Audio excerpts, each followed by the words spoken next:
thank you for inviting me to speak again in Oslo. The last time I spoke here for Freeport was actually in 2005 on another centenary, the Centenary of Norwegian Independence.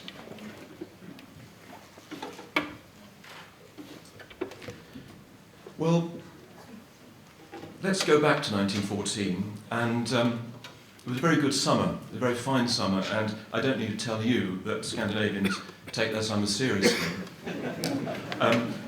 But in addition to the usual diversions, there were two rival exhibitions in 1914, both opening actually on the same day, the 1st of May 1914.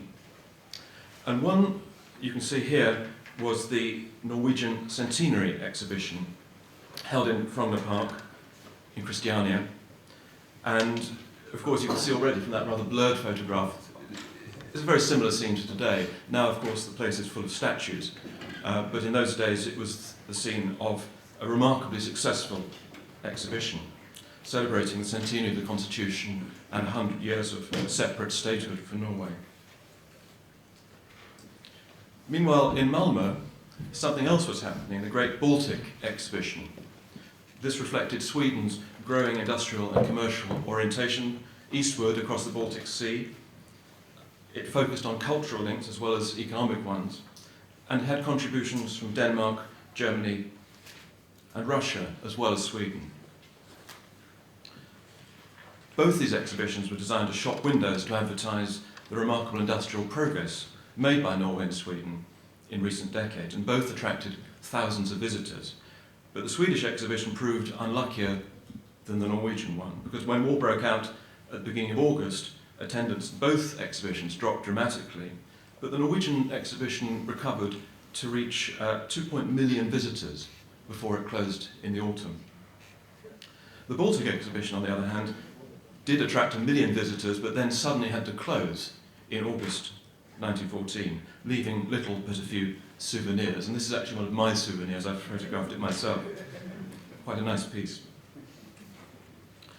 Scandinavians weren't the only ones enjoying the fine summer. Indeed, in July 1914, Scandinavian waters were infested by the dignitaries of the future belligerents. One, of course, was Kaiser Wilhelm II. He was on his annual cruise to the Norwegian fjords, and you can see one of the illustrations there is actually from my grandfather's photograph album. He was one of these typical British tourists at the time.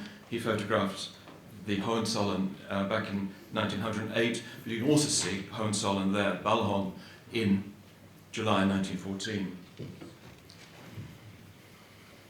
One reason Norwegians were reassured in 1914 was the fact that the Imperial Yacht stayed so long in Norwegian waters. They might have been less reassured if they'd realised that actually where he was at Balestrand, Balholm, was only 22 hours sailing from Germany. And only when the Kaiser's cruise was cut short on the evening of 25th of July did Norwegians perhaps begin to realise that something might be wrong. Then, of course, there were also the French President Poincaré and the Prime Minister Viviani. They were in Stockholm on their return journey from a long-planned state visit to St. Petersburg on the 20th to the 23rd of July. They were there on the 25th of July when they learned that Austria had rejected the Serbian reply to its ultimatum of the 23rd, which had itself been postponed by an hour in order to arrive after the French left Russia. This wasn't just a ceremonial visit. In Stockholm, Poincaré carried out an important piece of diplomacy, delivering a personal message to King Gustav V from Tsar Nicholas II, assuring him of Russia's peaceful intentions towards Sweden. Then that visit in turn was cut short when the French statesman realised that the Kaiser had left Norway to return to Germany. They cut short the rest of their planned tour and hurried home to Paris without stopping at Copenhagen or Christiania, where, in fact, they had planned to visit the Norwegian Centenary exhibition.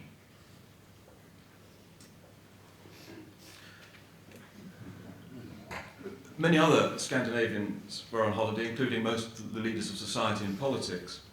The Norwegian Prime Minister, Gunnar Knudsen, Norway's Bismarck, interesting parallel there, that was the term used, as we've already heard of Serbia. He was cruising in his yacht, He was a great sailor, as you probably know, and he was at sea completely beyond communication for several days. And it was only on the 27th of July, when one of his party went ashore to buy provisions, that he knew that something might be happening. Now, at the time and subsequently, Knudsen was criticised for a speech he'd made in February 1914, when he declared that, internationally speaking, there was not a cloud in the sky. We've heard already how, in fact, that he was by no means unique, and that most international statesmen, including the statesmen of the great European powers, thought something very similar. And even if he'd not been at sea, the Prime Minister would have had little idea of what was going on behind the doors of the capitals of the great powers of Europe. There's nothing surprising in this, that Norway, Denmark and Sweden were all small states with only limited access to information on the actions and intentions of the great powers at any time, let alone in the secretive and tense atmosphere of July 1914. However, the Scandinavian states were not entirely unprepared. All three countries, especially Norway and Sweden, had spent quite considerable sums on defence in recent years. But they placed even more reliance on legal protection. And again, the international scene seemed hopeful. There were recent international agreements, notably the Hague Convention in 1907 and the Declaration of London in 1909, which seemed to promise unprecedented respect for neutral rights in wartime.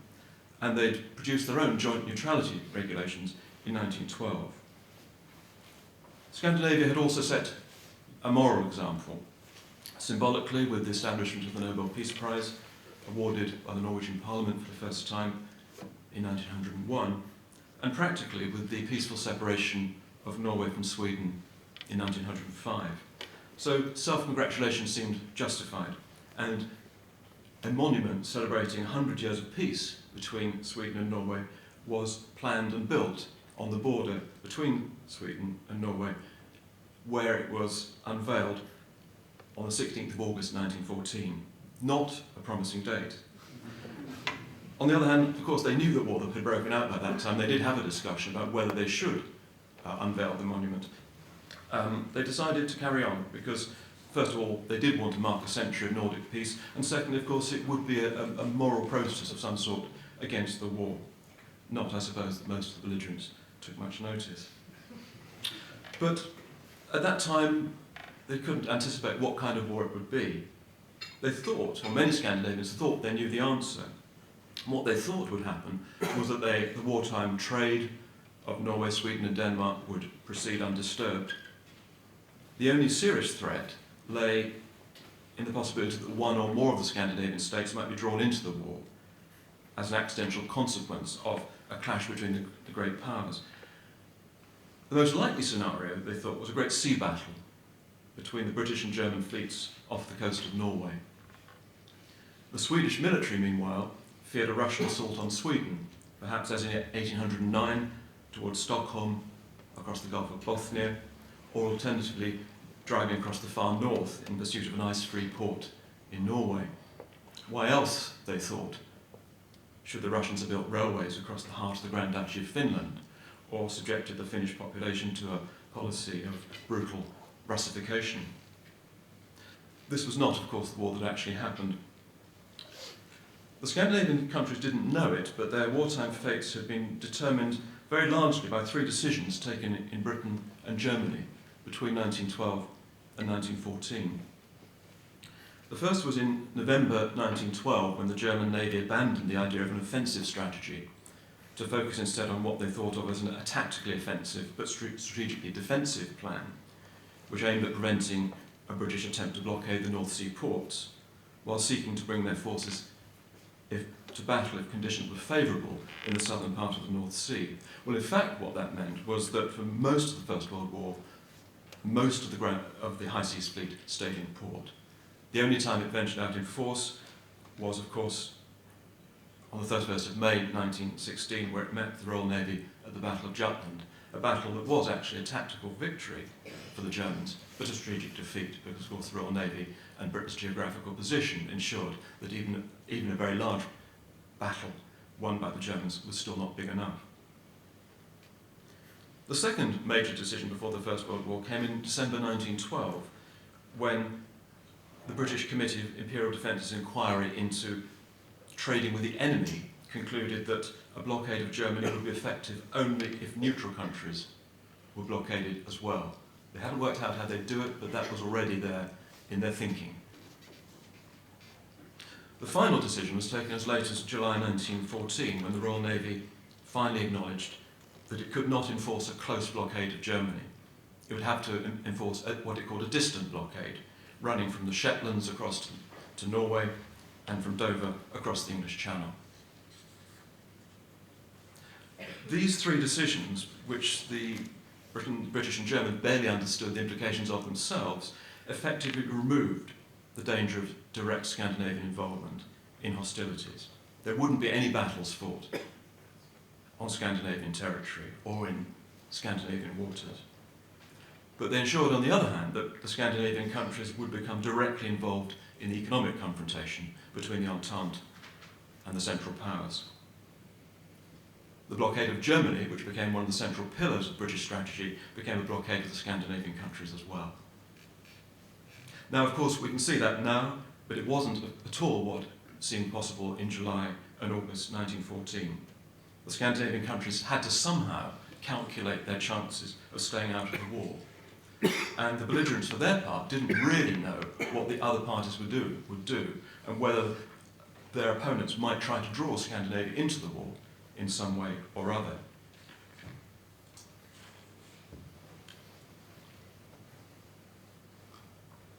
The danger of naval clashes in Scandinavian waters was actually a real one. As early as the 25th of July, while he was still anchored off Balestrand, Kaiser Wilhelm II had ordered the bombardment of Russian bases in the Baltic. The British were also active. On the 29th of July, 5 days before Britain declared war, the British First Fleet was on course for the Skagerrak, and it turned back only when it was clear the German High Seas Fleet had returned to base. And almost as soon as the war began, the belligerents started to probe Scandinavian defences. A squadron of 30 British vessels entered Norwegian waters on the 7th of August, stopping Norwegian vessels and seeking German ships which they thought might be hiding among the offshore islands. Interestingly enough, there was a very tough Norwegian response. Several Norwegian warships were sent to the area. An official Norwegian protest was made the following day, and a week later the British made a full apology.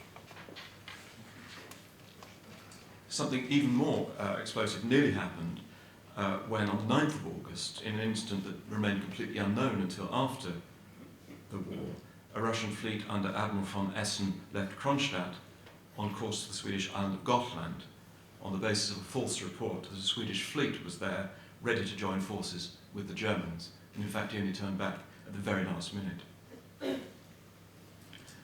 And a naval incursion, really a diplomatic incursion of a different kind, prompted by German fears that the British might try to force an entry into the Baltic, the Germans on the 5th of August 1914 requested, in other words demanded, that Denmark should lay mines in the Great Belt, the main entrance to the Baltic. This, of course, was contrary to Danish neutrality, which assumed that the Great Belt must remain open in wartime, and Danish leaders were deeply divided about how to react. Only the intervention of the King Christian X, eventually persuaded them to give way to the German demand. The King appears to have believed that the mines would not be live, and a message to this effect was conveyed back to the British by a member of the Danish royal family. In fact, the mines were live, and it was only then that the King realised how close he'd come to leading the Royal Navy into a trap.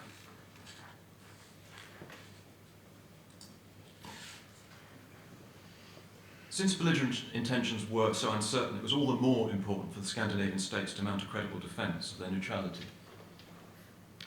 For Norway, this meant, in the first instance, the Navy and its coastal fortresses.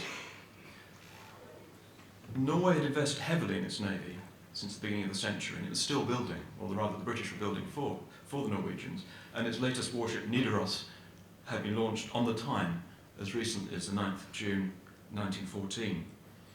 Unfortunately, both Nidaros and her sister ship Bjorfinn were commandeered by the British shortly after the outbreak of war, just as the Germans commandeered a submarine that was being built at the Germania Werft in Kiel. So the Norwegians were deprived of quite significant forces at this time. What they did have, however, was their coastal fortresses, again, fortresses that had been greatly strengthened before 1905 in anticipation of a war with Sweden. And here you can see the troops being embarked just to cross the field to Oscarsborg, which of course was the main defence for Oslo. But in the long run, military force could do only so much for Scandinavia. They had to rely also on diplomacy.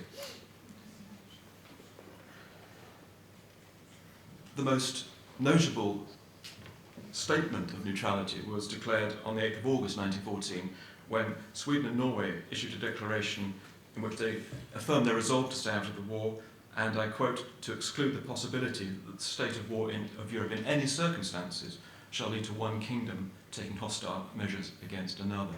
This was quite a significant initiative on the part of the Swedish Foreign Minister, Knut Wallenberg, to which his Norwegian counterpart, Niels Claus Ihlen, responded very positively.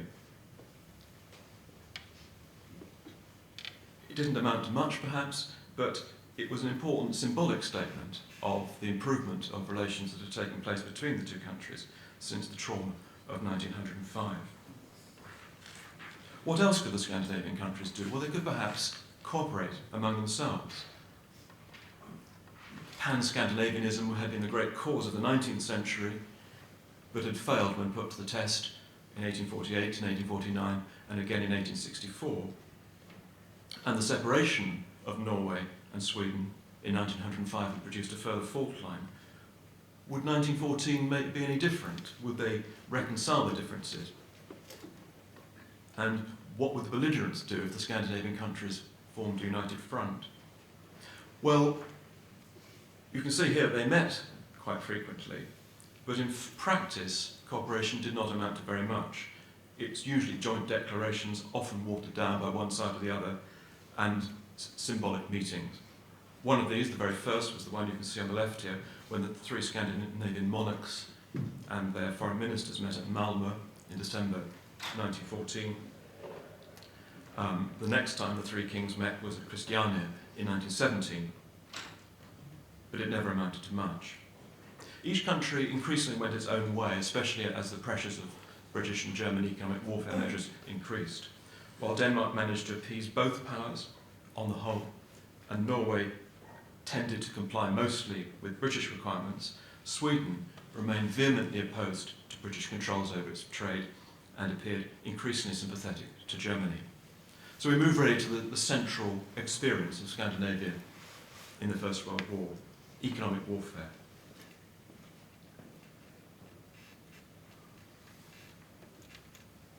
From the early days of the war, goods were pouring into Germany through the Netherlands and Denmark, and increasingly also through Norway and Sweden.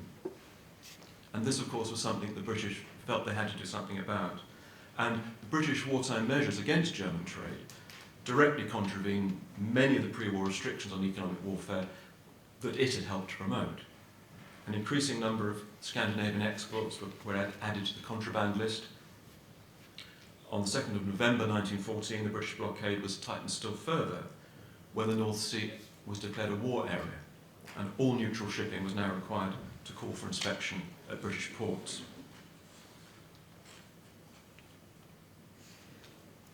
You can see British officers here on a neutral ship, and the way in which, this is I think at Bergen, the way in which the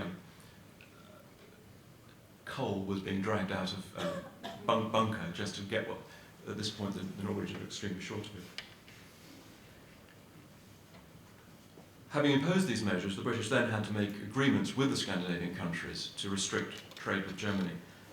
First it was with neutral traders, and the first one really was with Norway, when the so-called branch agreements with groups of Norwegian traders and manufacturers were concluded in April 1915.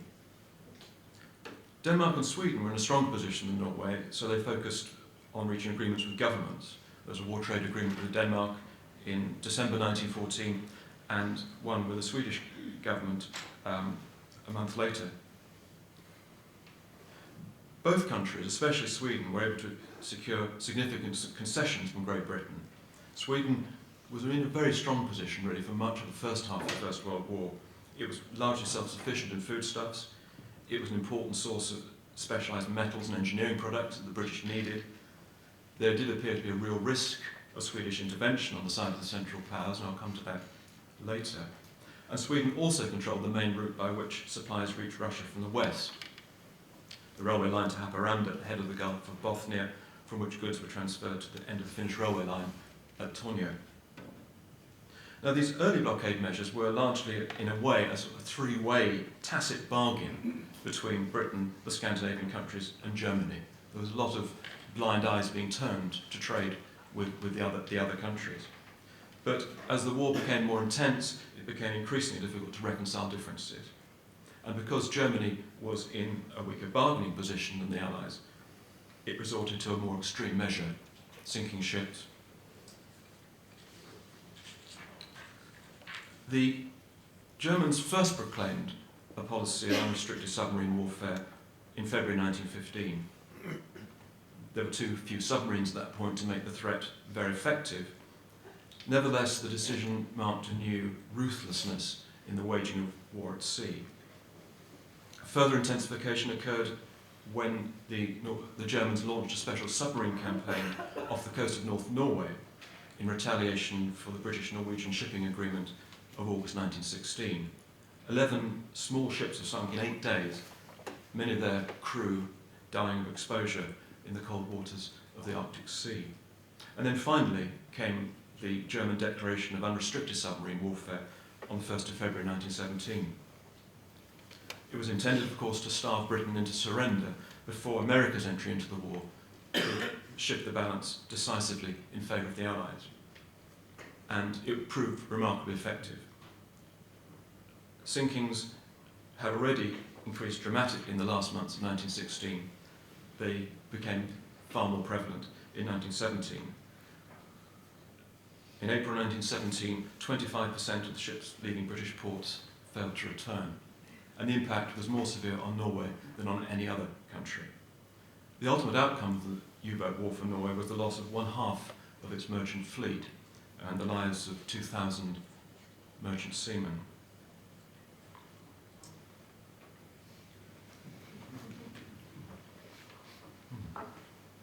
Well, a lot more was going on, of course, in Scandinavia. And this is, I think, something we now know a lot more about. I should have said, actually, earlier that the First World War has been really a no-go area for Nordic historians for many decades. That is now changing. A lot of good new research is coming out, and there's quite a lot of research, especially on the aspects of intelligence. Both the British and the Germans quickly established networks of consuls, trade control officers, and so on in Norwegian ports, monitoring the movement of shipping and goods. And recent research by Norwegian historians has shown that Britain's activities were much more extensive than were previously realised. 2 MI6 officers in Norway were running about 20 Norwegian agents. This, of course, is also, we know a lot more about this now from the official history of the British Secret Intelligence Service by Keith Jeffrey, which came out a few years ago. German activities, however, were even more extensive, and they included not just espionage, but also sabotage. And actually, the Norwegian authorities were remarkably successful in uncovering German plots. Here is the memoirs of the chief of the special branch of the Christiania police, published just before the Second World War in 1938, and all the illustrations come from that book. To take 2 of the most prominent examples, first of all, if you look bottom right of that slide, in January 1917, following a tip-off probably from MI6, a group led by a Swedish-Finnish businessman, Baron Otto von Rosén, was arrested in Finnmark, near the Russian border. And they were carrying explosives which were apparently to be used by Finnish separatist groups against the Russian supply lines. In fact, equally likely they might have been used against Norwegian ships. They also had files of anthrax concealed in sugar cubes, intended for the horse transports in northern Finland. This might sound amusing, but it's deadly serious. An even bigger case, top left, came in June 1917, when the Christiania police arrested the German diplomatic courier Baron Walter von Rautenfels. He was travelling with sealed diplomatic bags full of explosives, and they later found a further 1,000 kilos of explosives and firebombs around the city in the care of his associates. And it's now conclusively shown that they were planning to plant explosives on enemy ships in Scandinavian ports. There was no conclusive evidence of that at the time, so they got off remarkably lightly. And I think what's quite interesting is the contrast between the vigilance of the Norwegian police and the relative leniency of the Norwegian courts.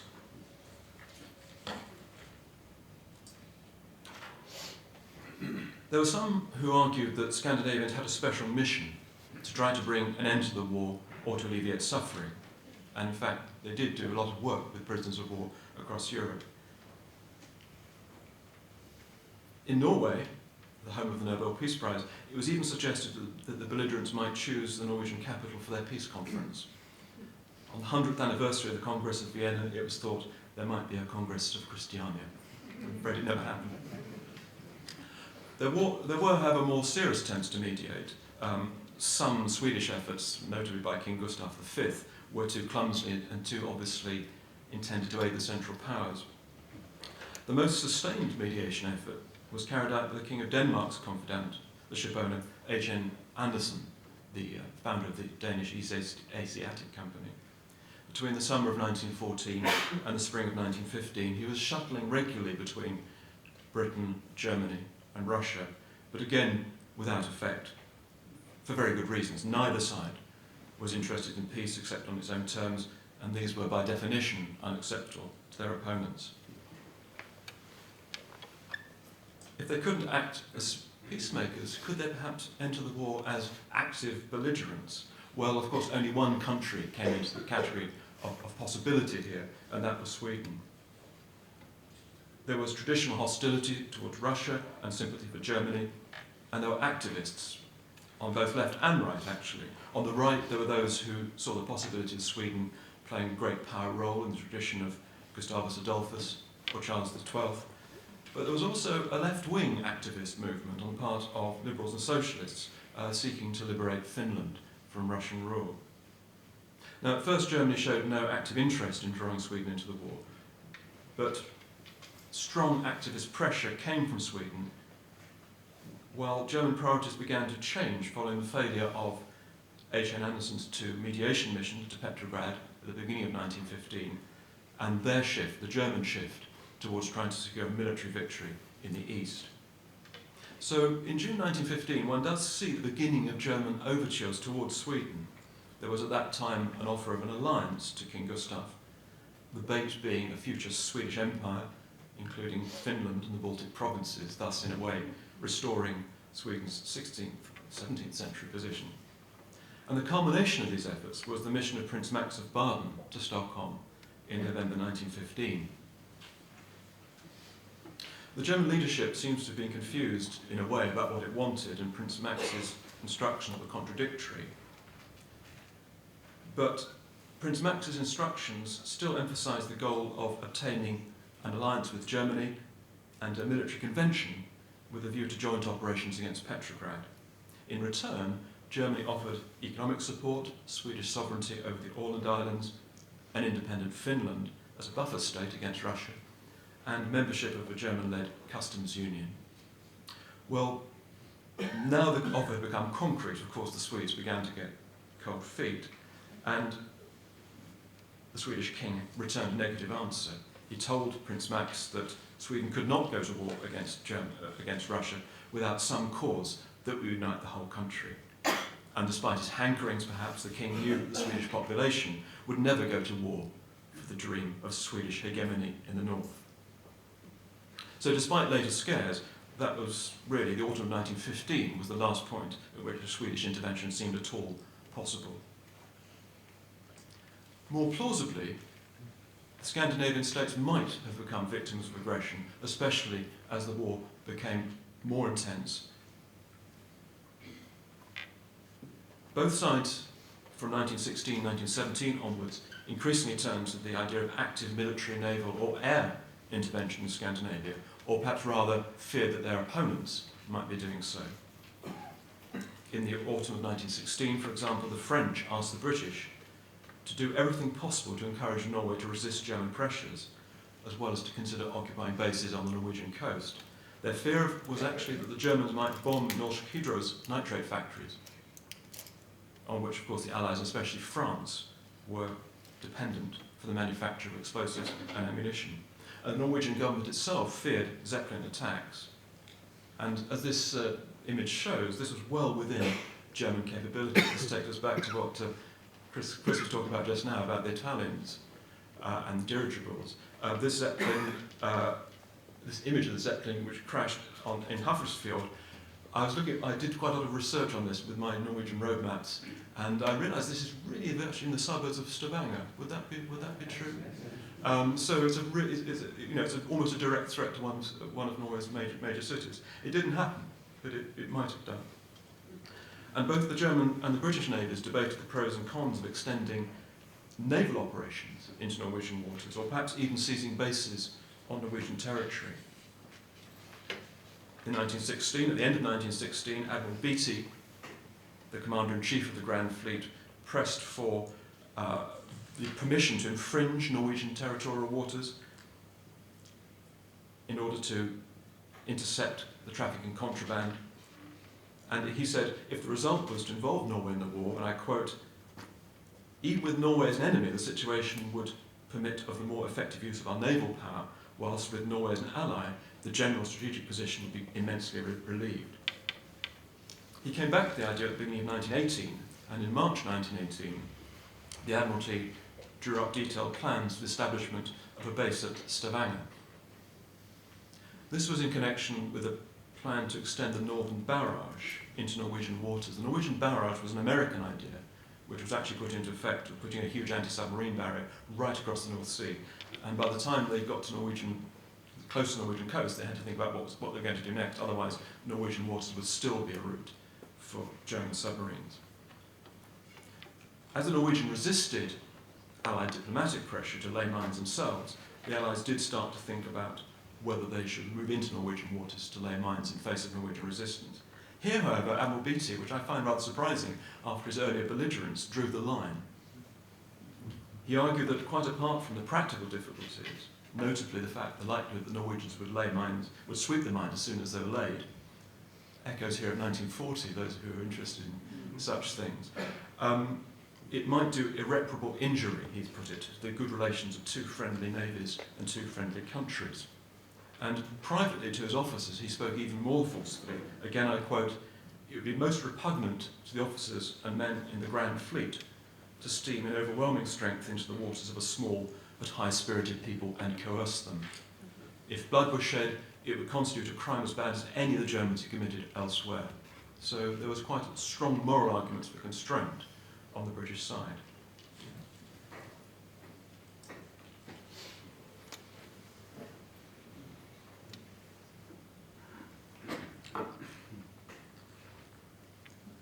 Having escaped involvement, having escaped direct intervention, there was an argument that perhaps the Scandinavian countries had done well, perhaps too well, out of the First World War. Between the wars, the view became current that Britain had not enforced the blockade of the Scandinavian countries with sufficient rigour. Too much had been allowed through to the Central Powers. The Scandinavians had indeed done too well out of the war.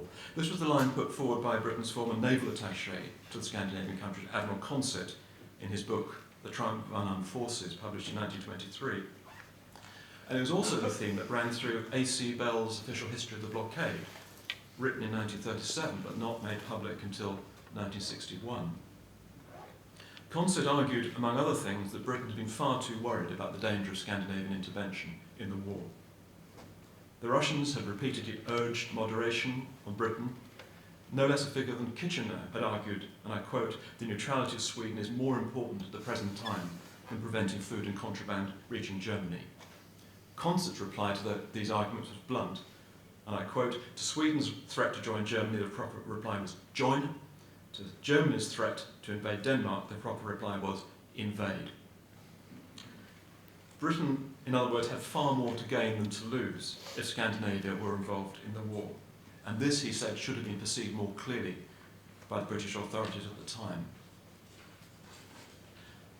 A.C. Bell's judgment, writing somewhat later in the 1930s, was still more severe. Of the German submarine campaign, he declared, "The seamen who lost their lives were for the most part poor seafaring folk. No neutral government was embarrassed, and fashionable society in the northern capitals was not shocked by the death of a wealthy, influential citizen." I guess he was thinking about the shock caused to America, for instance, by the loss of the Lusitania. He went on, "For the time being, therefore, the German system was better adjusted to general circumstances than the British. The German submarines had bereaved a few poor Scandinavian families. We had openly defied the most influential plutocracy in the world." Well, I find that an interesting perspective. I think Scandinavians might think themselves fairly harmless, law-abiding souls. This was not the way in which it was perceived at the time. Scandinavian plutocrats did do well out of the war. Jobbetiden in Norway. And I do something actually, it's easy to, you walk around foreign cities in a different way than you walk around your own, and you look at dates on buildings. And I noticed down by the central station, if you look at some of the buildings, what's the date on some of these rather imposing business premises? 1915, often. I had an even greater shock this morning when I looked out of my hotel window. I'm in the Grand Hotel, it's the first time I've ever been there. And if you look out of my inner window, in a courtyard, the date repeated on several columns on the interior is 1917. This hotel was built or rebuilt or extended in 1917.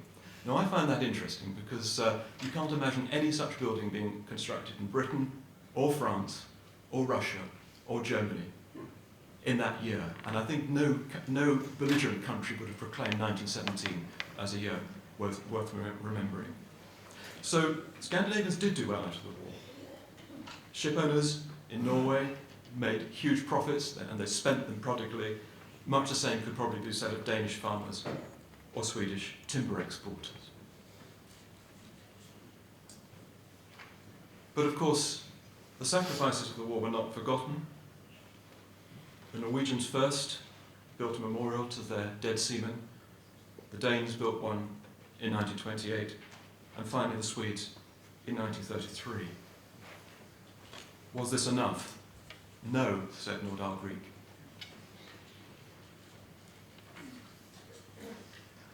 That act of piety was not enough in his view. In this famous play from 1935, its title itself an ironic quotation from, as you know, from Bjørnson's poem paying homage to the white sails of Norway's merchant fleet, and set in Bergen precisely during these years. Nordahl Grieg pilloried the ruthless ship owners who profited from the war while their seamen risked their lives and died. But to conclude and to put these things into perspective, profiteering was only part of the Scandinavian experience of the First World War. Remote from the battlefields, the Scandinavian states were nevertheless profoundly affected by the war. They were on the front line of the economic confrontation between the Entente and the Central Powers. They did suffer hardship. They also suffered political polarization. The working classes were radicalized in all three countries, but especially perhaps in Sweden, where the country seemed almost on the verge of revolution in 1917. And the war was succeeded by a decade of political instability in all three countries. Looking away from the domestic scene towards the relationships among the Scandinavian states, one can see that the pressures exerted by Britain and Germany in their effort to control the Scandinavian trade divided Scandinavian societies and undermined Scandinavian solidarity. While Norway was bullied into becoming Britain's neutral ally, the title of Olaf Rister's famous book, Sweden provoked Allied reprisals for its pro-German stance and paid a very high price in terms of economic pressures in the latter part of the Second World War. Denmark, in some ways, did best of all, turning its weakness into an asset and maintaining a precarious neutrality between the two belligerent camps.